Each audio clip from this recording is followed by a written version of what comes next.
మధ్యప్రదేశ్ భోపాల్లో నవరాత్రి సందర్భంగా ఎప్పుడూ జరిగే గర్భా నృత్య ఉత్సవాలు ఈసారి మతం రంగు పూసుకున్నాయి. చాలా పెద్ద వేడుకగా జరిగే ఈ సంబరాలలో పాల్గొనాలంటే హిందువులకు మాత్రమే అనుమతి అనే పోస్టర్స్ అక్కడ కనిపిస్తున్నాయి. ఒక్క మధ్యప్రదేశ్లోనే కాదు, యూపీ, రాజస్థాన్ రాష్ట్రాల్లో కూడా ఈ వేడుకల్లో నాన్ హిందూస్కు ప్రవేశం లేదనే బ్యానర్స్ కనిపిస్తున్నాయి. అన్ని చోట్ల ఈ వేడుకల్లో పాల్గొనాలంటే నుదిటిన బొట్టు, చేతికి హిందూ సంబంధ తాడు, ఆధార్ చెకింగ్తో పాటు లోపలికి వెళ్లే సమయంలో గంగాజలం లేదంటే ఆవు మూత్రంతో శుద్ధి, ఇలా చాలా రూల్స్ పెట్టారు. ఎవరైనా ఇతర మతాల వాళ్ళు ఈ వేడుకల్లో పాల్గొనాలంటే ఇవన్నీ తప్పక పాటించి లోపలికి వెళ్ళొచ్చు. ఈ గర్భా నృత్యాల వేడుకలు వినోదం కోసం కాదు, ఇవి హిందూ సాంప్రదాయ వేడుకలు ఒక భాగం. మారిన సొసైటీలో ఈ వేడుకలు ఎంటర్టైన్మెంట్ ఈవెంట్గా మారాయి. గత కొన్ని సంవత్సరాలుగా ఈ వేడుకల్లో నాన్ హిందూస్ ప్రవేశించి అక్కడి ఆడవారిపై అసభ్యంగా ప్రవర్తించిన కేసులు చాలా చోట్ల నమోదవుతున్నాయి.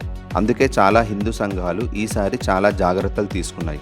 మరిన్ని అప్డేట్స్ కోసం సబ్స్క్రైబ్ చేయండి.